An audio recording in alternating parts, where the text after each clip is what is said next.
Welcome back to the channel. Class 7 की history में chapter 1 को हमने कवर कर लिया है। अब उस बुक में जो एक्सरसाइज दी हुई हैं उनको हम सॉल्व करेंगे वन बाय वन। तो सबसे पहले जो शॉर्ट क्वेश्चन एंड आंसर्स हैं उनको हम डिस्कस करेंगे। बुक में जो है वो टोटल 4 सवाल दिए हुए हैं, लेकिन उसके अलावा 6 और क्वेश्चंस जो है वो मैंने यहाँ पर लिखे हैं कि ये भी इम्पोर्टेंट है और इनके आंसर्स भी आपको आने चाहिए। तो सबसे पहला सवाल जो दिया हुआ है वो ये है कि what is meant by the dark ages in history. Dark ages का क्या मतलब होता है? So the dark ages begin after the fall of Roman Empire in 476 C. तो सबसे पहली पॉइंट आप ये लिखेंगे कि डार्क एजेस जो है वो बिगिन हुई कब? जब रोमन एम्पायर का फॉल हो गया 476 सी में। एंड उसके बाद जो दूसरी पॉइंट होगी वो होगी कि it was time of war, fear and no proper law and order, और कोई भी प्रॉपर लॉ एंड ऑर्डर नहीं था। तीसरी पॉइंट ये होगी कि education, science and art almost lost in the Europe. Europe में ये चीज़ें जो है वो बिल्कुल ख़त्म हो चुकी थी। And people lived in poverty and knowledge stop growing. जो है लोग गुर्बत में रहते थे और जो नॉलेज थी वो उसकी जो ग्रोथ है वो बिल्कुल रुक चुकी थी। तो अगर ये शॉर्ट क्वेश्चंस में ये आता है तो आप ये 4 पॉइंट्स लिखेंगे, ये जो है इनफ होंगी।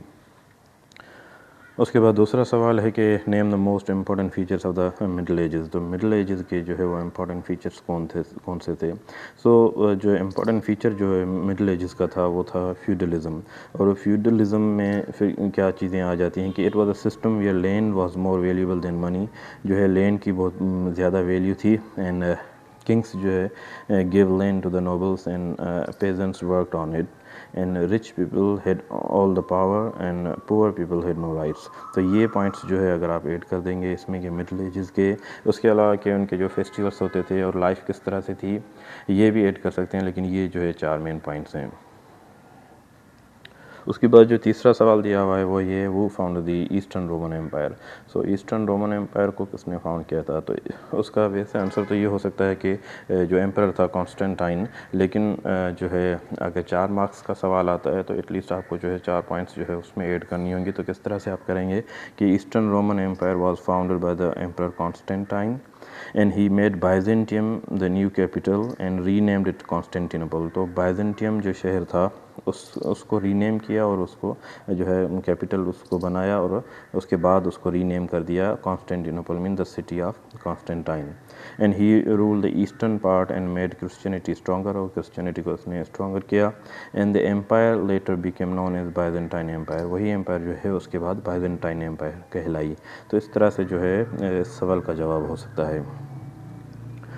इन फोर्थ क्वेश्चन है कि which institution in Europe became powerful after the fall of Roman Empire. Roman Empire के फॉल के बाद जो है कौन सा इंस्टीट्यूशन जो है वो बहुत ज़्यादा पावरफुल हो चुका था? सो उसका जवाब ये होगा कि after the fall of Roman Empire the Catholic Church became powerful and the Pope became the leader of the church from Rome. And the church helped in education, art and law. तो church जो है उसने help की, लेकिन सारा जो syllabus था और जो सारी चीज़ें थी कि क्या पढ़ाया जाएगा क्या नहीं पढ़ाया जाएगा, ये सारा जो है वो चर्च ही कंट्रोल करता था।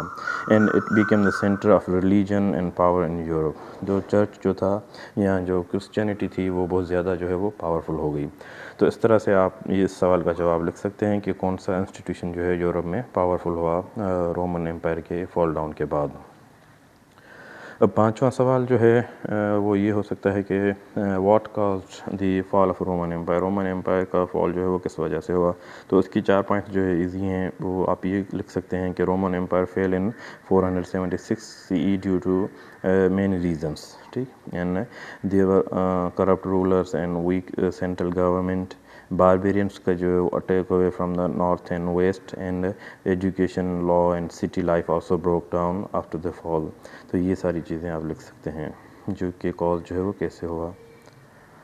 उसके बाद जो है वो क्वेश्चन नंबर 6 है कि what were crusades and when did they happen. तो क्रूसेड्स क्या थी और ये जो है वो कब हुई? सो क्रूसेड्स के हवाले से ये है कि the crusades were religious war between Christians and Muslims. मुसलमान और क्रिश्चियन के बीच में जो रिलीजियस वॉर्स लगी उनको जो है वो क्रूसेड्स कहा जाता है। And they happen between 1095 CE to 1270 CE। इसके बीच में जो है वो डिफरेंट क्रूसेड वॉर्स जो है वो लगती रहीं।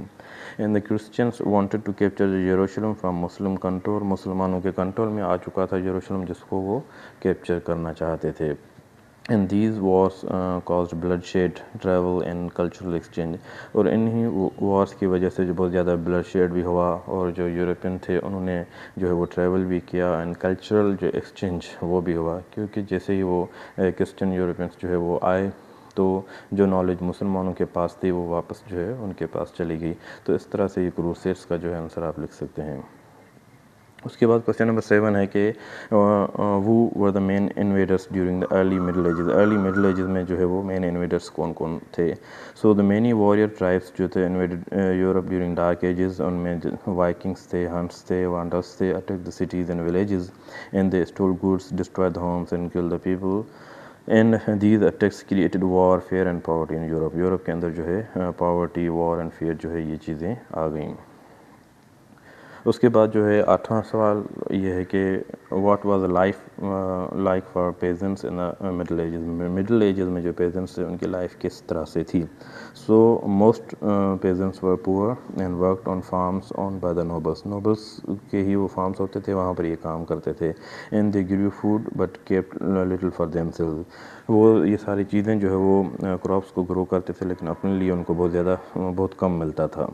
सो सम विलियंस वो had to work in return for safety. वो काम करते थे ताकि उनको सेफ्टी मिल सके। And life was hard with little chance to improve their condition. उनकी ज़िंदगी जो है वो बहुत ज़्यादा हार्ड थी और कोई भी इम्प्रूवमेंट नहीं आ रही थी। उसके बाद जो है वो 9th क्वेश्चन ये सकता है कि how did the Catholic church influence the western Europe. Western Europe को जो है वो कैथोलिक चर्च ने किस तरह से इन्फ्लुएंस किया? सो आफ्टर द फेल रोम जिस तरह से जब फेल हुआ तो कैथोलिक चर्च जो है became the main power and it supported school, art, science and music. उन सब चीज़ों को उसने सपोर्ट किया। And pope became the spiritual and political leader. Pope जो है वो स्पिरिचुअल और पॉलिटिकल लीडर बन गया। पोप जो क्रिश्चियंस का जो रिलीजियस लीडर होता है उसको पोप कहा जाता है। And the church shaped the culture and belief of Europe. उसके बाद जो है चर्च ने ही वो शेप किया कि कल्चर क्या होगा और बिलीफ्स क्या होंगे यूरोप के। एंड देन जो है लास्ट क्वेश्चन है कि what led the fall of the Byzantine Empire. Byzantine Empire का जो है फॉल डाउन किस तरह से हुआ? तो उसमें जो है वो 3 मेन चीज़ें आ जाती हैं। सबसे पहले जो है Byzantine Empire weaken from Arab and Turkish attacks जो हुए वो वीक होना शुरू हुई और बहुत सारे एरियाज़ जो कि हम वीडियोज़ में पढ़ चुके हैं कि वो अरब्स ने कंट्रोल कर लिए। और उसके बाद 1204 में जो है क्रिश्चियन क्रूसेडर्स जो आ रहे थे उन्होंने कॉन्स्टेंटिनोपल को जो है वो लूट लिया। तो उसमें हुआ ये कि कॉन्स्टेंटिनोपल तो क्रिश्चियन जो है उसको वो रूल कर रहे थे और उनके कंट्रोल में था। तो ये क्रूसेडर्स भी क्रिश्चियंस थे। तो एक्चुअली वो यरूशलेम को अटैक करने आ रहे थे लेकिन उनके पास जो है वो फाइनेंशियल कंडीशन इस तरह से हो गई, जो वेनिस सिटी थी उनसे उन्होंने जो है शिप्स ली हुई थी, उनको वो पेमेंट देनी थी और ये सारी चीज़ें करनी थी। तो जिस वजह से उन्होंने कॉन्स्टेंटिनोपल जो है वो अटैक कर दिया और वहाँ से बहुत सारी चीज़ें उन्होंने ली। सो ये दूसरा जो है रीज़न है कॉन्स्टेंटिनोपल बाइजेंटाइन एम्पायर के टूटने का। और जो तीसरा है कि फाइनली इन 1453 जो सुल्तान महमद 2 था ऑटोमन कॉन्कॉर्डेट, उसने जो है वो 53 डेज़ की वॉर जो है वो चली और ये पूरा जो कॉन्स्टेंटिनोपल सिटी को उसने कवर कर लिया था। 3 तरफ जो है वो पानी था और एक तरफ से गेट से तो उसके पास कैनन्स थे, उससे उन्होंने जो है वो हमला करके जो है वो दीवारें तोड़ दी। और उसके बाद जो है this marked the end of the Eastern Roman Byzantine Empire. उसके बाद जो ईस्टर्न रोमन बाइजेंटाइन एम्पायर है वो ख़त्म हो गई। तो इस तरह से ये जो 4 जो है वो 10 क्वेश्चंस थे जिनको हमने डिस्कस किया। अब जो है नेक्स्ट वीडियो में हम जो लॉन्ग क्वेश्चंस हैं डिटेल्ड आंसर्स जो है उनको डिस्कस करेंगे। उसके बाद वो MI and fill in the blanks और MCQs जो है वो किस तरह से आ सकते हैं उनको, और डिफरेंट सोर्सेज जो हैं उनको डिस्कस करेंगे। Thank you so much.